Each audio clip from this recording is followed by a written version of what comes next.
நான் பரையந்தாங்கல் ஊராட்சி பழமுண்டியை சேர்ந்த மக்கள் தான் நாங்க. எங்க ஊர்ல இதுக்கு முன்னாடி 10 வருஷத்துக்கு முன்னாடி பஸ் வசதி இருந்துச்சு. இப்ப சமீபமா தான் பஸ் வசதி கிடையாது. முன்மாதிரி கிராம ஊராட்சி எங்க ஊராட்சி. தண்ணீர் வற்ற கிராம ஊராட்சி. சமூக நல்லிணக்க அவார்டு வாங்கின கிராம ஊராட்சி. எல்லா இடத்துலயுமே இந்த கிராம ஊராட்சியை பத்தி பெருமையா பேசிட்டு இருக்காங்க. ஆனா எங்க ஊர்ல பஸ் வசதி மட்டும் இல்லாத காரணத்தால எங்க பிள்ளைங்க ரொம்ப கஷ்டப்படுறாங்க. 1 to 5 வரலும் இங்க படிக்கிறாங்க. 6ல இருந்து 12 வரலும் மலையனூர், சாத்தாம்பாடி அந்த மாதிரி தான் பிள்ளைங்க போகணும். 10 கிலோமீட்டர் பசங்க நடந்து போய் தான் படிக்கிற சூழ்நிலை இருக்கு. இப்ப இருக்கிற காலகட்டத்துல எங்க பிள்ளைங்களை வெளியில அனுப்புறதுக்கே நாங்க ரொம்ப ரொம்ப பயந்துட்டு இருக்கோம். பஸ் வசதி இல்லாம காலையில கிளாஸுக்கு போற பசங்க அவ்வளோ கஷ்டப்படுறாங்க. காலேஜுக்கு போற பசங்க, வேலைக்கு போறவங்க எவ்வளவு கஷ்டப்படுறாங்க.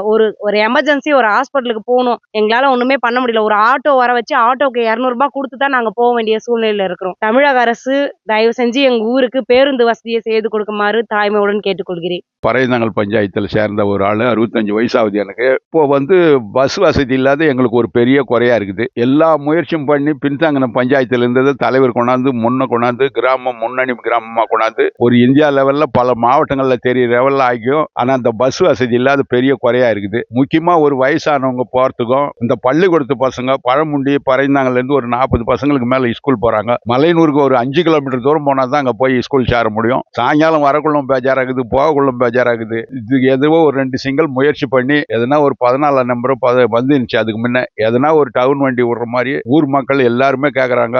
ஆனா அது முயற்சி பண்ணி பார்த்து எப்பவுமே ஒரு 5 வருஷமா தலைவரால் முடிஞ்ச வரைக்கும் பார்த்தோம். யாருமே எதுவும் செய்யலைங்க. அதை முயற்சி பண்ணி இப்போ வந்துக்கிற சிஎம் மந்திரிங்க யாருன்னா பார்த்து முயற்சி பண்ணி அந்த ஒரு வசதி எங்க ஊருக்கு செஞ்சு கொடுத்தா போறோங்க.